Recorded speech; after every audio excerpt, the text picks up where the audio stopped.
the cherry tree and the first breath of time. In a small village surrounded by mountains, there was an old cherry tree standing in the center of an abandoned garden.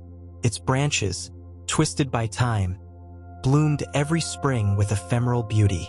Under its shade, a young man named Kaito would sit to meditate. He was barely 20 years old, yet he already felt the weight of unanswered questions.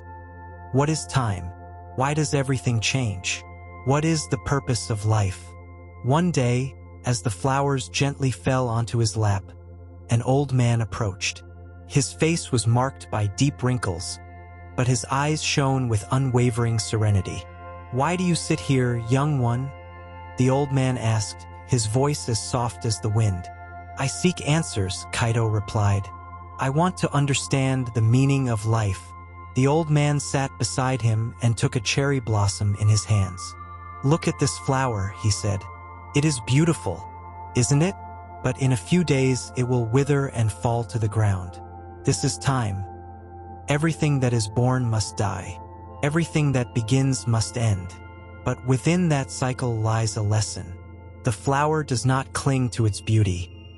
It simply exists, in harmony with the present moment." Kaito frowned, trying to comprehend. "And what do we learn from that?" he asked. The old man smiled. "We learn not to cling, to accept that everything is temporary. And in that acceptance, we find peace." That night, Kaito dreamed of the cherry tree. In his dream, the flowers fell endlessly, creating a river of petals that carried him toward an unknown place. When he awoke, he knew that his journey had just begun. The river of time. Kaito decided to leave the village in search of answers. He walked for days, following the course of a river that seemed to flow eternally. As he advanced, he observed how the water changed. Sometimes it was calm and serene, other times it roared with strength. One day, he encountered a woman washing clothes by the shore. "Why does the river never stop?" Kaito asked her. The woman looked at him with a kind smile. "The river is like life," she said. "It always flows, always changes. If you stand still, it will carry you away. But if you learn to swim, it will take you to incredible places." Kaito reflected on her words. Perhaps time was not something to fear, but something to embrace.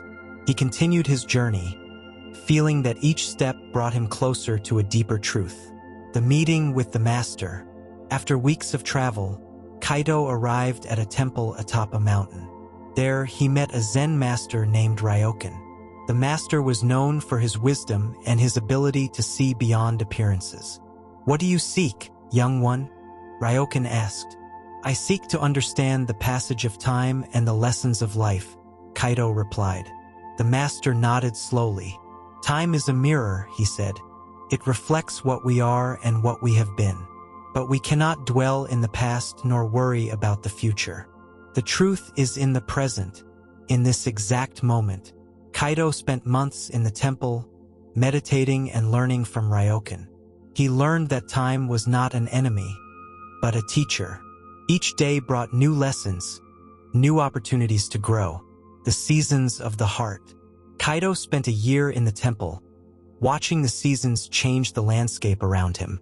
In spring, the cherry tree in the temple garden bloomed with an intensity that seemed to celebrate life. In summer, green leaves danced under the sun. In autumn, everything turned gold and red. And in winter, the tree stood bare, enduring the cold with impressive stillness. One day, while contemplating the winter cherry tree, Kaito asked Ryokan, "Master, why does the tree not fight against winter? It looks so fragile, so exposed." Ryokan smiled. "The tree does not fight because it understands that winter is part of its cycle. Without the cold, there would be no spring.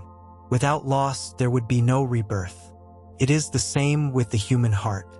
Sometimes, we must go through winter to bloom again." Kaito nodded, feeling those words resonate deep within him. He began to see his own difficulties as necessary winters, moments of stillness and reflection that prepared him for new beginnings. The mirror of the lake. One day, Ryokan took Kaito to a nearby lake. The water was so still that it looked like a perfect mirror, reflecting the sky and mountains. "Look at the lake," Ryokan said.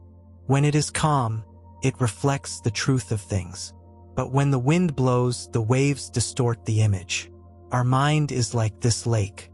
If we allow emotions to agitate us, we cannot see clearly." Kaito sat by the lake and meditated for hours, observing how his breathing calmed his mind. He learned that, to understand the passage of time and the lessons of life, he first had to find inner peace. The encounter with the traveler. One evening, while walking along a path near the temple, Kaito met a traveler carrying a heavy backpack. The man looked exhausted, but his eyes shone with restless curiosity. "Where are you headed?" Kaito asked. "Nowhere and everywhere," the traveler replied. "I have been walking for years, searching for answers. But the more I walk, the more I realize that the answers are not in the destination, but in the journey." Kaito invited him to share a cup of tea at the temple. As they drank, the traveler told stories of his adventures. He had crossed deserts, climbed mountains, and sailed seas. But what impressed Kaito most was the way the traveler spoke about his failures. "Every fall taught me how to rise again," the traveler said. "Every loss showed me what truly matters. Time does not forgive, but it gives us the opportunity to learn." Those words stayed in Kaito's heart. He understood that the journey was not just physical, but also internal. The return to the cherry tree. After several years in the temple, Kaito felt it was time to return to his village. Ryokan bid him farewell with a smile. "Remember," the master said, "time is a circle, not a straight line. Everything you learn, you carry with you, and everything you leave behind prepares you for what is to come." Kaito returned to the abandoned garden where he had grown up. The old cherry tree was still there, its branches still twisted but full of life. He sat under its shade and closed his eyes, feeling that he had completed a cycle. The flowers fell gently upon him, reminding him that life is fleeting yet beautiful. And in that moment, Kaito understood that true learning was not in the answers, but in the questions. Not in stopping time, but in living it fully.